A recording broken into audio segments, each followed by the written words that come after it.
ਸਾਰੀ press ਦਾ ਅੱਜ ਪਹਿਲਾ ਸਵਾਗਤ। ਤੁਸੀਂ ਸਾਡੇ ਕੋਲ ਆਏ ਹੋ, ਪਰ ਅਸੀਂ ਸਭ ਤੋਂ ਪਹਿਲਾਂ ਪ੍ਰੈਸ ਸ਼ੁਰੂ ਕਰਨ ਤੋਂ ਪਹਿਲਾਂ ਇੱਕ ਤੁਹਾਡੇ ਸਾਰਿਆਂ ਤੋਂ ਮਾਫੀ ਮੰਗਣਾ ਚਾਹੁੰਦੇ ਹਾਂ। ਜਿਹੜਾ ਇੱਥੇ ਪ੍ਰੈਸ ਵਾਲਿਆਂ ਨਾਲ ਕੋਈ ਬਦਸਲੂਕੀ ਹੋਈ ਆ, ਅਸੀਂ ਪ੍ਰੈਸ ਦੇ ਵਿੱਚ ਵੀ ਸਾਰੇ ਜਥੇਬੰਦੀਆਂ ਵੱਲੋਂ ਅਸੀਂ ਮਾਫੀ ਮੰਗਦੇ ਹਾਂ ਵੀ ਜਿਹਨੇ ਵੀ ਉਹ ਗਲਤੀ ਕੀਤੀ ਉਹਦੀ ਨਿੰਦਾ ਕਰਦੇ ਹਾਂ, ਤੇ ਅੱਗੇ ਤੋਂ ਇਹੋ ਜਿਹਾ ਕੁਝ ਨਾ ਹੋਵੇ।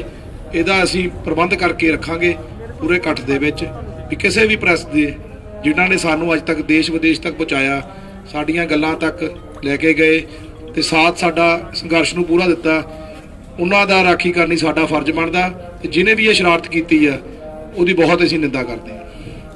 ਦੂਜਾ, ਜਿਹੜਾ ਅੱਜ ਫੈਸਲੇ ਮੀਟਿੰਗ 'ਚ ਹੋਏ ਨੇ ਉਹਨਾਂ ਬਾਰੇ ਅਸੀਂ ਦੱਸ ਰਹੇ ਹਾਂ, ਤੇ ਉਸ ਤੋਂ ਬਾਅਦ ਤੁਹਾਡੇ ਜਿਹੜੇ ਸਵਾਲ ਜਵਾਬ ਹੋਣਗੇ ਉਹ ਸਾਡੇ ਸਾਥੀ ਤੇ ਮੈਂ ਹਰਮੀਤ ਸਿੰਘ BKU ਕਾਦੀਆਂ ਪ੍ਰੈਜ਼ੀਡੈਂਟ ਮੈਂ ਅਸੀਂ ਸਾਰੇ ਤੁਹਾਨੂੰ ਜਵਾਬ ਦੇਵਾਂਗੇ। 13 ਜਨਵਰੀ ਨੂੰ ਸਾਰੇ ਲੋਹੜੀ ਮਨਾਵਾਂਗੇ ਤੇ 3 ਕਾਨੂੰਨ ਵਿੱਚ ਜਾਲ ਕੇ ਮਨਾਵਾਂਗੇ ਵੀ ਜੇ ਕਾਨੂੰਨ ਵਾਪਸ ਕੀਤੇ ਗਏ ਤਾਂ 3 ਜਨੂਨ ਅਸੀਂ ਲੋਹੜੀ ਤੌਰ ਤੇ ਉਹਨੂੰ ਬਦੀ ਦੀ ਗੱਲ ਦੇਖ ਕੇ ਉਹਨੂੰ ਜਾਲ ਕੇ ਸਾਰੇ ਪੂਰੇ ਭਾਰਤ 'ਚ ਮਨਾਏ ਜਾਣਗੇ। 6 ਤੋਂ ਲੈ ਕੇ 20 ਤੱਕ ਪੰਦਰਵਾੜਾ ਮਨਾਇਆ ਜਾਊਗਾ ਸੰਘਰਸ਼ ਕਿਸਾਨੀ ਸੰਘਰਸ਼ ਦਾ। ਪੂਰੇ ਦੇਸ਼ ਦੇ ਵਿੱਚ ਅਲੱਗ-ਅਲੱਗ ਰੂਪ ਦੇ ਵਿੱਚ ਰੈਲੀ ਜਾਂ ਮੰਗ ਪੱਤਰ ਜਾਂ ਧਰਨੇ ਜਾਂ ਉਹਦਾ ਕੋਈ ਵੀ ਤਰ੍ਹਾਂ ਦਾ ਵਿਰੋਧ ਕਰਨਾ ਵੀ ਕਾਲੇ ਕਾਨੂੰਨ ਨੂੰ ਮਾਫ ਕੀਤਾ ਜਾਵੇ, ਭਲਾ ਬੋਰਡ ਲੱਗੇ ਹੁਣ ਭਲਾ ਚੌਂਕ 'ਚ ਕਿਸੇ ਤਰ੍ਹਾਂ ਦਾ ਵੀ ਸੰਘਰਸ਼ ਦੇ ਰੂਪ ਦੇ ਵਿੱਚ ਉਹ ਸਾਰਾ 15ਵਾਂ ਦਿਹਾੜਾ ਅਸੀਂ ਕਿਸਾਨੀ ਦੇ ਨਾਂ ਤੇ ਪੂਰੇ ਦੇਸ਼ 'ਚ ਮਨਾਇਆ ਜਾਊਗਾ। 18 ਤਰੀਕ ਸਾਰੇ ਦੇਸ਼ ਦੇ ਵਿੱਚ ਔਰਤ ਕਿਸਾਨ ਦਿਵਸ ਦੇ ਤੌਰ ਤੇ ਅਸੀਂ ਮਨਾਵਾਂਗੇ, ਇੱਥੋਂ ਸਟੇਜ ਤੋਂ ਵੀ ਮਨਾਵਾਂਗੇ ਤੇ ਬਾਕੀ ਸਾਰੇ ਦੇਸ਼ ਜਿੱਥੇ ਜਿੱਥੇ ਸਾਡੇ ਕਿਸਾਨ ਵੀਰ ਮਨਾਉਣਗੇ ਉਹ ਪੂਰੇ ਦੇਸ਼ 'ਚ ਮਨਾਇਆ ਜਾਊਗਾ। 23 ਤਰੀਕ ਨੂੰ ਆਜ਼ਾਦ ਹਿੰਦ ਕਿਸਾਨ ਦਿਵਸ ਮਨਾਇਆ ਜਾਊਗਾ। ਇਸ ਤੋਂ ਇਲਾਵਾ ਜਿਹੜੇ ਅਸੀਂ ਨਿੰਦਾ ਕਰਦੇ ਹਾਂ, ਅੱਜ ਜਿਹੜੇ ਸੰਗਰੂਰ ਦੇ ਵਿੱਚ ਲਾਠੀਚਾਰਜ ਸਾਡੇ ਵਰਕਰਾਂ ਦੇ ਕੀਤਾ ਗਿਆ ਤੇ ਕਾਫੀ ਸੱਟਾਂ ਵੀ ਲੱਗੀਆਂ, ਤੇ ਜਿਹੜੀ ਸਰਕਾਰ ਨੇ ਉਹਨਾਂ ਦੀ ਇਹ ਸਾਜ਼ਿਸ਼ ਕੀਤੀ ਹੈ ਤੇ ਕਿ ਹਸਪਤਾਲ ਵੀ ਗਏ ਨੇ ਤੇ ਸੱਟਾਂ ਕਾਫੀ ਸੀਰੀਅਸ ਵੀ ਨੇ। ਅਸੀਂ ਸਰਕਾਰ ਦੀ ਵੀ ਨਿੰਦਾ ਕਰਦੇ ਹਾਂ ਤੇ ਜਿਹੜੇ BJP ਦੇ ਵਰਕਰ ਉੱਥੇ ਮੀਟਿੰਗਾਂ ਰੈਲੀਆਂ ਕਰਨ ਜਾਂਦੇ ਆ, ਸਾਡਾ ਘਰਾਓ ਦਾ ਅੱਜ ਦਾ ਨਹੀਂ ਪਿਛਲੇ 97 ਦਿਨ ਦਾ ਪ੍ਰੋਗਰਾਮ ਬਣਿਆ ਹੋਇਆ ਵੀ ਜਿੱਥੇ ਵੀ BJP ਜਾ ਕੇ ਆਪਣੀ ਕੋਈ ਮੀਟਿੰਗ ਜਾਂ ਰੈਲੀ ਕਰੂਗੀ ਉਹਦਾ ਅਸੀਂ ਵਿਰੋਧ ਕਰਾਂਗੇ ਜਦ ਤੱਕ ਇਹ ਕਾਲੇ ਕਾਨੂੰਨ ਨਹੀਂ ਵਾਪਸ ਲਿੱਤੇ ਜਾਂਦੇ। ਉਹਦੇ ਮਾਤਮੀ ਹੋ ਗਏ ਕਿਸਾਨ ਵੀਰ ਗਏ ਸੀ ਤੇ ਮੂਹਰੋਂ ਲਾਠੀਚਾਰਜ ਕੀਤੇ ਗਏ। ਸੰਗਰੂਰ 'ਚ ਨਿੰਦਾ ਕਰਦੇ ਆ। ਹੁਸ਼ਿਆਰਪੁਰ ਦੇ ਵਿੱਚ ਇੱਕ BJP ਦੇ ਨਿੰਦਾ ਕਰਨ ਦੇ ਤੌਰ ਤੇ ਇੱਕ ਗੋਹੇ ਟਾਈ ਲਾਈ ਗਈ ਸੀ, ਉਹ ਵੀਰ ਦੇ ਉਲਟ 307 ਦਾ ਪਰਚਾ ਪਾਇਆ ਗਿਆ।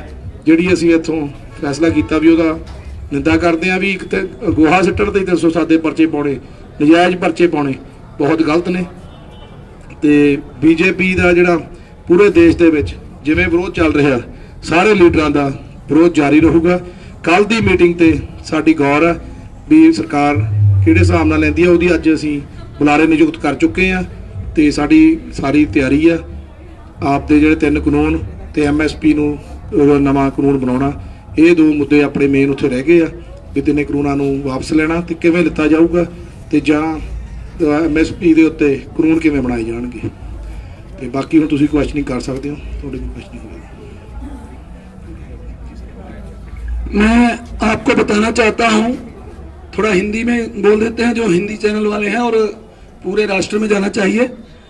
13 तारीख को जो कृषि कानून है उनकी कापियां जलाकर लोहड़ी का जो त्योहार है उसको मनाया जाएगा, और 6 से 20 तारीख तक अलग अलग तरीके से जैसे भी लोग चाहें पूरे भारत में वो किसानों के पक्ष में, इस आंदोलन के पक्ष में धरना करें, मार्च करें, ट्रैक्टर से फ्लैक्स लगाएं। ये पंद्रवाड़ा जो मनाया जाएगा तो ये 6 से 20 तक होगा।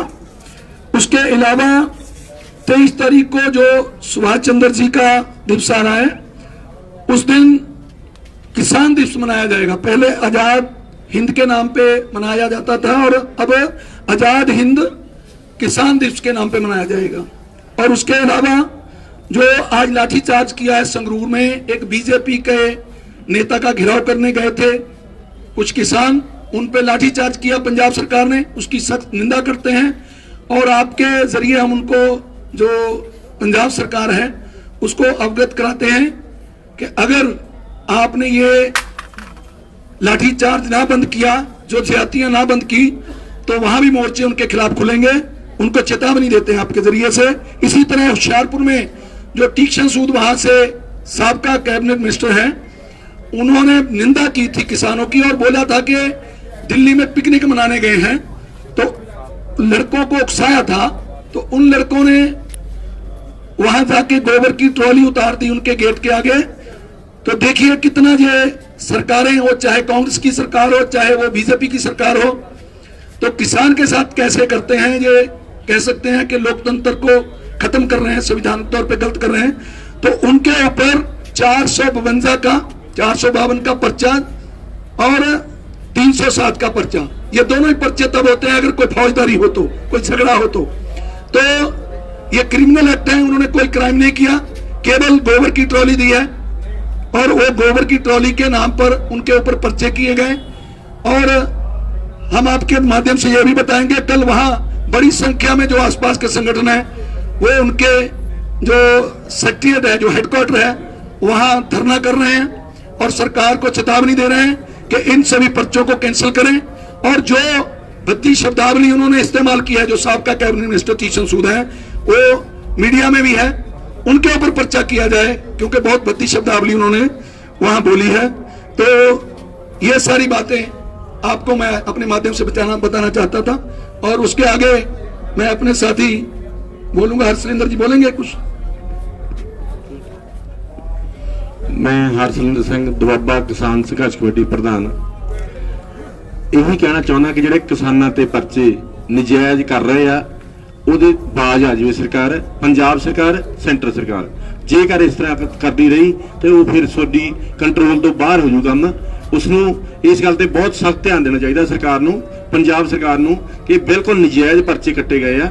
ਇੱਕ ਢੇਰ ਗੋਹੇ ਦਾ ਇੱਕ ਟਰਾਲੀ ਲਾਉਣ ਦੇ ਨਾਲ ਕਿਸੇ ਦਾ ਕਤਲ ਨਹੀਂ ਹੋ ਗਿਆ, ਜਿਹੜਾ ਕਿ 307 ਦਾ ਪਰਚਾ ਕੱਟਿਆ ਗਿਆ। ਇਸ ਕਰਕੇ ਜਿਹੜਾ ਲਾਠੀਚਾਰਜ ਸੰਗਰੂਰ ਚ ਕੀਤਾ ਗਿਆ, ਇਦਾਂ ਦੇ ਕੰਮ ਕਰਨ ਤੋਂ ਬਾਜ਼ ਆ ਜਾਵੇ। ਸੰਗਤ ਬਹੁਤ ਦੁਨੀਆ ਮਤਲਬ ਪਰੇਸ਼ਾਨ ਆ। ਕਿਸਾਨ ਇੰਨੇ ਚਿਰਾਂ ਤੋਂ 3 ਮਹੀਨੇ ਹੋ ਗਏ ਆ ਸੰਘਰਸ਼ ਲੜਦਿਆਂ ਨੂੰ, ਪੰਜਾਬ ਵਾਲਿਆਂ ਨੂੰ, ਬਾਕੀ ਨਾਲ ਲੱਗਦੇ ਹੋਏ ਤਾਂ ਆਪਣੇ ਇੱਥੋਂ 1.25 ਮਹੀਨਾ ਇੱਥੇ ਵੀ ਹੋ ਗਿਆ ਬੈਠਿਆਂ ਨੂੰ ਦਿੱਲੀ। ਇਸ ਕਰਕੇ ਕਿ ਇਦਾਂ ਦੇ ਕੰਮ ਸਰਕਾਰਾਂ ਨਾ ਕਰਨ, ਲਾਠੀਚਾਰਜ ਨਾ ਕਰਨ, ਸ਼ਾਂਤਮਈ ਰੱਖਣ। ਇੰਨਾ ਕੁਛ ਕਹਿੰਦਾ ਹੋਇਆ, ਬਾਕੀ ਮੇਰੇ ਭਾਈ ਸਾਹਿਬ। मैं अब हरपाल सिंह संघा जी को बोलूंगा कि वो संबोधन करें। प्रधान जी ने बहुत कुछ बता दिया।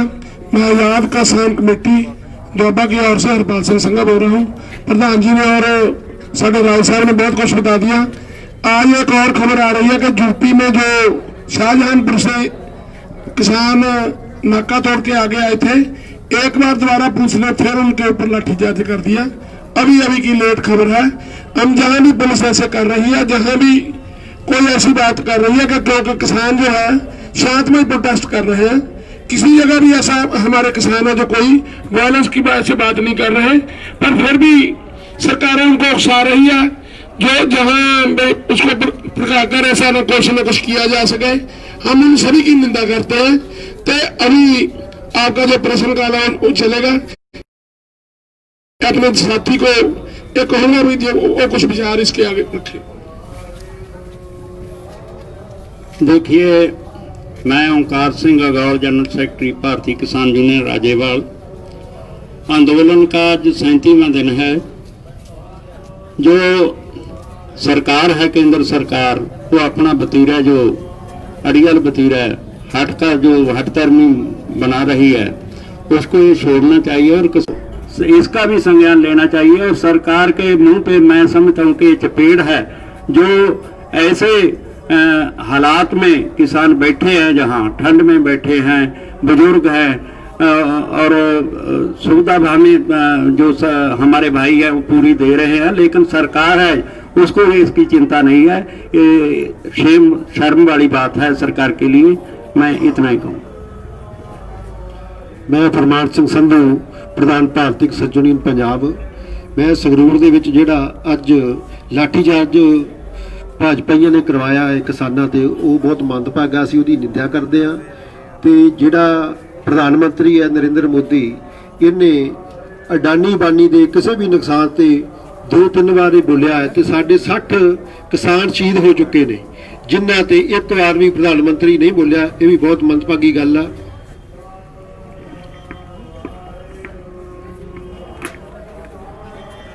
ਜੰਗਵੀਰ ਸਿੰਘ ਚੌਹਾਨ, ਪ੍ਰਧਾਨ ਦੁਆਬਾ ਕਿਸਾਨ ਕਮੇਟੀ। ਪਿਛਲੇ 36-37 ਦਿਨਾਂ ਤੋਂ ਬਹੁਤ ਹੀ ਪੀਸਫੁਲੀ ਜਿਹੜਾ ਇਹ ਪ੍ਰੋਟੈਸਟ ਹੋ ਰਿਹਾ ਆ ਔਰ ਬੜਾ ਸ਼ਾਂਤਮਈ ਇੱਥੇ ਧਰਨਾ ਲੱਗਾ ਹੋਇਆ ਆ। ਪਰ ਕੁਝ ਸਰਕਾਰ ਦੇ ਮੰਤਰੀ, ਸਾਬਕਾ ਮੰਤਰੀ ਇੱਕ ਬੜੀ ਉਤਸ਼ਾਹੂ ਜਿਹੜੀ ਆ ਬਿਆਨਬਾਜ਼ੀ ਦੇ ਕੇ ਸਾਡੇ ਨੌਜਵਾਨਾਂ ਨੂੰ ਭੜਕਾਹਟ ਦੇ ਵਿੱਚ ਲਿਆ ਰਹੇ ਆ। ਉਹਦਾ ਪ੍ਰਤੱਖ ਪ੍ਰਮਾਣ ਜਿਹੜਾ ਆ ਹੁਸ਼ਿਆਰਪੁਰ ਦੇ ਵਿੱਚ ਹੋਇਆ ਆ, ਕਿਉਂਕਿ ਹੁਸ਼ਿਆਰਪੁਰ ਦੇ ਵਿੱਚ ਕੁਝ ਨੌਜਵਾਨਾਂ ਵੱਲੋਂ ਇੱਕ ਗੋਬਰ ਦੀ ਹੀ ਟਰਾਲੀ ਜਿਹੜੀ ਆ ਗੇਟ ਮੋਹਰੇ ਸਿੱਟੀ ਗਈ ਸੀ ਔਰ ਉਹਨਾਂ ਦੇ ਉੱਪਰ 307 ਤੇ 452 ਸੰਗੀਨ ਧਾਰਾਵਾਂ ਤਹਿਤ ਜਿਹੜਾ ਪਰਚਾ ਦਰਜ ਕਰ ਲਿਆ ਇਹਨਾਂ ਦੀ।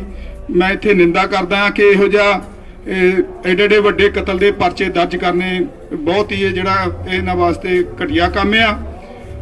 ਇੱਕ ਮੈਂ ਸੰਗਰੂਰ ਦੇ ਵਿੱਚ ਜਿਹੜਾ ਲਾਠੀ ਚਾਰਜ ਹੋਇਆ ਆ ਸਾਡੇ ਕਿਸਾਨ ਵੀਰਾਂ ਤੇ, ਉਹ ਵੀ ਬੜਾ ਇੱਕ ਮੰਦਭਾਗੀ ਘਟਨਾ ਆ। ਇੱਕ ਅਸੀਂ ਪਿੱਛੇ 1.5 ਮਹੀਨਾ ਪਹਿਲਾਂ ਪੰਜਾਬ ਸਰਕਾਰ ਨੂੰ ਇਹ ਗੰਨੇ ਦੇ ਰੇਟ ਪ੍ਰਤੀ ਇੱਕ ਮੰਗ ਪੱਤਰ ਦਿੱਤਾ ਗਿਆ ਸੀ। ਪੰਜਾਬ ਭਵਨ ਦੇ ਵਿੱਚ ਸਾਡੀ ਮੀਟਿੰਗ ਹੋਈ ਸੀ, ਸਾਰੀਆਂ ਹੀ ਕਿਸਾਨ ਜਥੇਬੰਦੀਆਂ ਸਾਡੇ ਨਾਲ ਸੀ ਔਰ ਉਸ ਵੇਲੇ ਗੰਨੇ ਦਾ ਰੇਟ ਵਧਾਉਣ ਵਾਸਤੇ ਜਿਹੜਾ ਮੰਗ ਪੱਤਰ ਦਿੱਤਾ ਗਿਆ ਸੀ ਕਿ ਜਿਹੜਾ ਪੰਜਾਬ ਦਾ ਰੇਟ ਆ ਹਰਿਆਣੇ ਦੇ ਬਰਾਬਰ ਕੀਤਾ ਜਾਵੇ, ਕਿਉਂਕਿ ਗੰਨੇ ਦਾ ਰੇਟ ਪਿਛਲੇ 4 ਸਾਲਾਂ ਤੋਂ 310 ਰੁਪਏ ਪ੍ਰਤੀ ਕੁਇੰਟਲ ਤੇ ਹੀ ਅੜਿਆ ਹੋਇਆ ਆ। ਹਾਲਾਂਕਿ 1.5 ਮਹੀਨਾ ਹੋ ਗਿਆ ਹੁਣ ਮਿੱਲਾਂ ਚੱਲਦੀਆਂ ਨੂੰ ਵੀ, ਪਰੰਤੂ ਪੰਜਾਬ ਸਰਕਾਰ ਨੇ ਹਾਲੇ ਤੱਕ ਕੋਈ ਵੀ ਉਹ ਜਿਹੜਾ ਮੁੱਲ ਤੈਅ ਨਹੀਂ ਕੀਤਾ ਵਾਅਦਾ ਕਰਕੇ। ਔਰ ਉਸ ਦਿਨ ਮੁੱਖ ਮੰਤਰੀ ਸਾਹਿਬ ਨੇ ਇਹ ਗੱਲ ਕਹੀ ਸੀ ਕਿ 1 ਹਫ਼ਤੇ ਦੇ ਵਿੱਚ ਅਸੀਂ ਕਮੇਟੀ ਬਣਾ ਕੇ ਇਹਦਾ ਮੁੱਲ ਨਿਰਧਾਰਿਤ ਕਰਕੇ ਅਸੀਂ ਸਾਰੀਆਂ ਨੂੰ ਆਪਣੀਆਂ ਖੰਡ ਮਿੱਲਾਂ ਨੂੰ ਜਿਹੜਾ ਇਹ ਭੇਜ ਦੇਵਾਂਗੇ ਨੋਟੀਫਿਕੇਸ਼ਨ। ਪਰ ਅੱਜ ਤੱਕ ਜਿਹੜਾ ਨੋਟੀਫਿਕੇਸ਼ਨ ਜਾਰੀ ਨਹੀਂ ਹੋਇਆ। ਅਸੀਂ ਅਪੀਲ ਕਰਦੇ ਹਾਂ ਮੁੱਖ ਮੰਤਰੀ ਸਾਹਿਬ ਨੂੰ ਕਿ ਇਹਦਾ ਗੰਨੇ ਦਾ ਰੇਟ ਜਲਦੀ ਤੋਂ ਜਲਦੀ ਵਧਾ ਕੇ ਇਹਨੂੰ ਭੇਜਿਆ ਜਾਵੇ। 350 ਰੁਪਏ ਜਿਹੜਾ ਗੰਨੇ ਦਾ ਰੇਟ ਕੀਤਾ ਜਾਵੇ, ਨਹੀਂ ਤਾਂ ਆਉਣ ਵਾਲੇ ਦਿਨਾਂ ਦੇ ਵਿੱਚ ਜਿਸ ਤਰ੍ਹਾਂ ਦਿੱਲੀ ਦੇ ਵਿੱਚ ਸੰਘਰਸ਼ ਹੋ ਰਿਹਾ, ਹੋ ਸਕਦਾ ਅਸੀਂ ਪੰਜਾਬ ਦੇ ਵਿੱਚ ਵੀ ਵੱਡੀ ਪੱਧਰ ਤੇ ਜਿਹੜਾ ਇਹ ਸੰਘਰਸ਼ ਕਰੀਏ।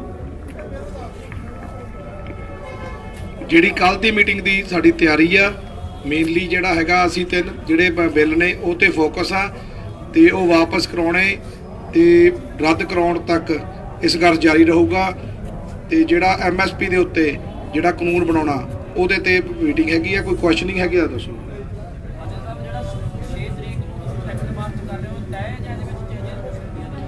ਇਹ ਹਾਲੇ ਕੱਲ ਦੀ ਮੀਟਿੰਗ ਦੇਖਦੇ ਸਾਡਾ ਤੈਅ ਆ, ਪ੍ਰੋਗਰਾਮ ਦੇ ਚੁੱਕੇ ਆ, ਤਿਆਰੀ ਸਾਡੀ ਫੁੱਲ ਆ ਤੇ ਕੱਲ ਦੀ ਮੀਟਿੰਗ ਦੇਖਦੇ ਸਰਕਾਰ ਦਾ ਕੀ ਲੱਗਦਾ।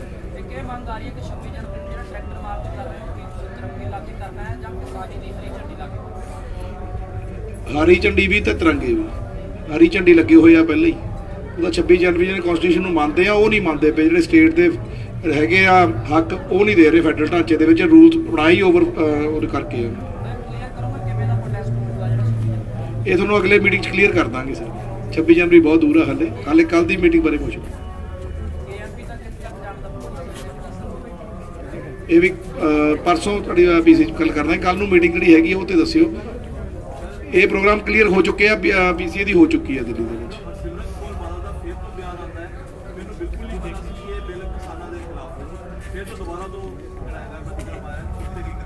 ਨਹੀਂ, ਉਹਨੂੰ ਹੁਣ ਪਤਾ ਲੱਗਿਆ ਹੋਣਾ ਵੀ ਸ਼ਾਇਦ ਬਿੱਲ ਗਲਤ ਸੀਗੇ, ਕਿਉਂਕਿ ਲੋਕ ਸਾਰੇ ਪੰਜਾਬ ਦੇ ਉੱਠ ਕੇ ਇੱਥੇ ਆ ਚੁੱਕੇ ਆ। ਅੱਛਾ, ਹੁਣ ਸਾਈਨ ਤਾਂ ਉਹਨਾਂ ਨੂੰ ਪਤਾ ਹੋਊਗਾ ਵੀ ਕੀਤੇ ਨਹੀਂ ਕੀਤੇ, ਪਰ ਸਾਨੂੰ ਐ ਲੱਗਦਾ ਵੀ ਜਦੋਂ ਅਸੀਂ MLA MP ਜਿਤਾ ਕੇ ਭੇਜ ਦਿੰਦੇ ਆ ਕਿਸੇ ਨੂੰ, ਉਹਨਾਂ ਦੇ ਕੋਲੋਂ ਹੀ ਫਾਈਲਾਂ ਜਾਂਦੀਆਂ ਨੇ, ਉਹਨਾਂ ਨੂੰ ਆ ਫਾਈਲਾਂ ਦੇਖਣ ਵਾਸਤੇ ਹੀ ਭੇਜਦੇ ਆ। ਉੱਥੇ ਜੇ ਉਹਨਾਂ ਨੇ ਨਹੀਂ ਦੇਖੀਆਂ ਤਾਂ ਗਲਤ ਗੱਲ ਹੈ।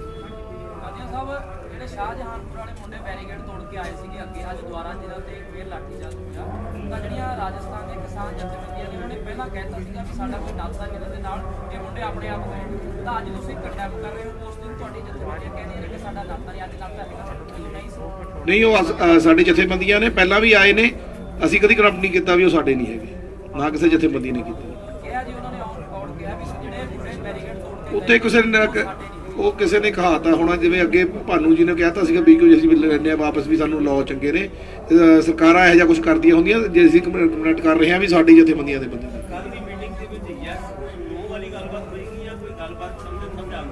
ਨਹੀਂ ਯੈਸ ਔਰ ਨੋ ਤੋਂ ਤਾਂ ਅੱਗੇ ਵੱਧ ਚੁੱਕੀ ਹੈ। ਅਸੀਂ ਤਾਂ ਕਹਿੰਦਾ ਕਾਨੂੰਨ ਵਾਪਸ ਲੈ ਲਓ। ਹੁਣ ਤਾਂ ਵਾਪਸ ਦੇਣੇ ਕਿਵੇਂ ਆ, ਕਾਨੂੰਨ ਕੀ ਪ੍ਰਕਿਰਿਆ ਕਰਨੀ ਆ, ਸਾਡੀ ਜਿਹੜੀ ਸਮਝ ਆ ਉਸ ਵਾਲੇ ਪਾਸੇ ਜਾ ਰਹੇ ਆ ਅਸੀਂ ਵੀ ਕਾਨੂੰਨੀ ਪ੍ਰਕਿਰਿਆ ਕਿਵੇਂ ਕਰੋਗੇ ਇਹਨੂੰ ਵਾਪਸ ਕਰਨ ਦੀ। ਨਹੀਂ ਸਮਝਾਉਣ ਤੋਂ ਅੱਗੇ ਗੱਲ ਜਾ ਚੁੱਕੀ ਆ ਜੀ। ਉਹਨਾਂ ਨੇ ਅੱਗੇ ਉਦੋਂ 2 ਬਿੱਲ ਜਿਹੜੇ ਕੋਆਰਡੀਨੈਂਸ ਸੀ ਉਹ ਮੰਨ ਚੁੱਕੇ ਨੇ ਤੇ ਇਹ ਵੀ ਦਿਨ ਹੁਣ ਗੱਲ ਉਹ ਤੇ ਅੱਗੇ ਹੋਊਗੀ ਵੀ ਕਾਨੂੰਨੀ ਪ੍ਰਕਿਰਿਆ ਦੀ ਕਿਵੇਂ ਹੋਊਗੀ।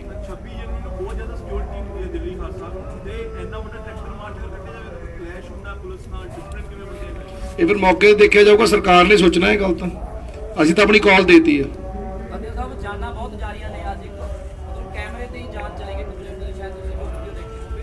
ਕੁਝ ਕਰ ਰਹੇ ਹੋ ਠੰਡ ਤੋਂ ਬਚਾਉਣ ਲਈ, ਜਿਵੇਂ ਮੀਂਹ ਬਹੁਤ ਆ ਗਿਆ, ਬਾਰਿਸ਼ ਬਹੁਤ ਆ ਗਈ, ਕੋਈ ਪ੍ਰਬੰਧ ਹੋ ਰਹੇ? ਅਸੀਂ ਹੁਣ ਜਿਹੜਾ ਕਹਿੰਦੇ ਲਿਫਾਫੇ ਵਾਲੇ ਜਿਹੜੇ ਉੱਪਰ ਵਾਟਰਪ੍ਰੂਫ ਟੈਂਟਿੰਗ ਆ ਉਹਦੀ ਅਸੀਂ ਹੁਣ ਅਰੇਂਜਮੈਂਟ ਕੀਤੀ ਆ। ਦੇਖੋ ਅਸੀਂ ਸਰਕਾਰ ਦੇ ਬਰਾਬਰ ਤਾਂ ਹੈ ਨਹੀਂ, ਜਿੰਨੀ ਸਾਡੇ ਤੋਂ ਕੋਸ਼ਿਸ਼ ਹੋ ਰਹੀ ਹੈ ਅਸੀਂ ਪੂਰੀ ਅਰੇਂਜਮੈਂਟ ਕਰਨ ਦੀ ਕੋਸ਼ਿਸ਼ ਕਰ ਰਹੇ ਹਾਂ। ਰਜਾਈਆਂ ਦੀ, ਗੱਦਿਆਂ ਦੀ 1000 ਲੇਡੀਜ਼ ਦਾ ਉੱਥੇ KFC ਦੇ ਪਿੱਛੇ ਅਰੇਂਜਮੈਂਟ ਕੀਤਾ, ਟੈਂਟਿੰਗ ਲਾ ਕੇ ਗੱਦੇ ਭੇਜੇ ਨੇ ਤੇ ਜਿੰਨੀ ਵੱਧ ਤੋਂ ਵੱਧ ਹੋ ਸਕਦੀ ਹੈ। ਬਾਕੀ ਦੇਖੋ ਅਫਸੋਸ ਤਾਂ ਹੁੰਦਾ ਹੀ ਹੈ ਜੇ ਸਾਡੇ ਕੋਈ ਬੰਦਾ ਸੰਘਰਸ਼ 'ਚ ਆ ਰਿਹਾ ਤੇ ਉਹਦੀ ਜਾਨ ਜਾ ਰਹੀ ਹੈ ਤੇ ਖਿਆਲ ਰੱਖਣ ਵਾਲੀ ਗੱਲ ਵੀ ਹੈ ਤੇ ਠੰਡ ਵੀ ਵੱਧ ਰਹੀ ਆ, ਉਹਨੂੰ ਆ ਕੰਟਰੋਲ ਕਰ ਲਿਆ ਵੀ ਕਿਵੇਂ ਗਰਮ ਪਾਣੀ ਦਾ ਅਰੇਂਜਮੈਂਟ ਕੀਤਾ ਜਾਵੇ, ਕਿਵੇਂ ਉਹਨਾਂ ਨੂੰ ਗਰਮ ਪਾਣੀ ਸਵੇਰੇ ਪੀਤਾ ਜਾਵੇ, ਕਿਵੇਂ ਮੈਡੀਕਲੀ ਕਿਵੇਂ ਇਹਨਾਂ ਨੂੰ ਵਾਰਮ ਕਰ ਸਕਦੇ ਆ, ਉਹਦਾ ਪੂਰਾ ਅਰੇਂਜਮੈਂਟ ਹੁਣ ਕਰਨ ਦੀ ਅੱਜ ਵੀ ਇਹੀ ਗੱਲ ਹੋਈ ਆ ਤੇ ਸਾਡੀ ਜਿਹੜੀ ਕਮੇਟੀ ਆ ਉਹ ਹੁਣ ਖਿਆਲ ਰੱਖੂਗੀ। 4 ਜਨਵਰੀ ਨੂੰ ਕੱਲ ਨੂੰ ਮੀਟਿੰਗ ਹੋਣੀ ਹੈ, ਦੁਬਾਰਾ ਫਿਰ ਮੀਟਿੰਗ ਚੱਲਦੀਆਂ ਰਹਿਣਗੀਆਂ, ਸੰਭਾਵਨਾ ਹੈ ਜਾਂ ਇਹ ਸਰਕਾਰ ਦੀ ਮਰਜ਼ੀ ਹੈ ਜੀ, ਸਾਡੀ ਤਾਂ ਨਹੀਂ ਹੈਗੀ। ਇਸ ਤਰ੍ਹਾਂ ਸੰਘਰਸ਼ ਤੇ ਬੈਠੇ ਆ।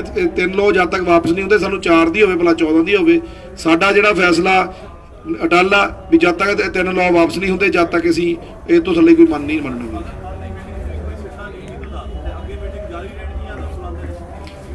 ਇਹ ਮੀਟਿੰਗ ਤੋਂ ਬਾਅਦ ਡਿਸਕਸ ਹੁੰਦਾ ਜੀ ਸਾਡੀ ਯੈਸ ਔਰ ਨੋ ਤੇ ਅੜੀ ਆ, ਕਿਹੜੀ ਗੱਲ ਤੇ ਸਾਡੀ ਗੱਲ ਅੜ ਗਈ ਉਹਦਾ ਮੀਟਿੰਗ ਕਰਾਂਗੇ। ਤੁਹਾਡੇ ਦੌਰਾਨ ਵੀ ਸਾਨੂੰ ਸਰਕਾਰਾਂ ਦੇਖ ਹੀ ਰਹੀਆਂ ਨੇ ਵੀ ਕਿੱਦਾਂ ਦਾ ਲੈ ਕੇ ਆ ਰਹੇ। ਅਸੀਂ ਤਾਂ ਸਿੱਧਾ ਕਹਿ ਰਹੇ ਵੀ ਜਦ ਕਾਨੂੰਨ ਵਾਪਸ ਲੈਣੇ ਆ ਉਹਦੇ ਬਾਰੇ ਜੇ ਸਲਾਹ ਕਰਦੇ ਹੋ ਤੇ ਅਸੀਂ ਆ ਰਹੇ ਆ। ਤੇ ਸਾਡਾ ਜਿਹੜਾ 29 ਤਰੀਕ ਦੀ ਮੀਟਿੰਗ ਦਾ ਲੈਟਰ ਵੀ ਲਿਖ ਕੇ ਭੇਜੀ, ਉਹ ਵੀ ਇਹੀ ਲਿਖੀ ਸੀਗੀ। 4 ਏਜੰਡੇ ਸੀਗੇ, 2 ਪੂਰੇ ਹੋ ਗਏ, 2ਾਂ ਦੇ ਵਿੱਚ ਹੁਣ 3 ਕਾਨੂੰਨ ਨੇ ਪਹਿਲੇ ਦੇ ਵਿੱਚ ਤੇ ਦੂਜੇ MSP। ਉਹ 'ਚ ਇਹ ਲਿਖਿਆ ਸੀਗਾ ਵੀ ਇਹ ਵਾਪਸ ਕਿਵੇਂ ਕੀਤੇ ਜਾਣਗੇ, ਇਹ ਤੇ ਡਿਸਕਸ਼ਨ ਹੋਣੀ ਹੈ।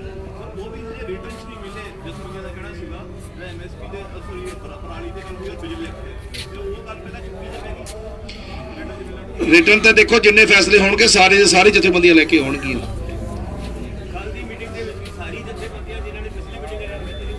40 ਦੀ 40 ਜਥੇਬੰਦੀਆਂ ਜਾਣਗੀਆਂ। ਥੈਂਕ ਯੂ ਜੀ।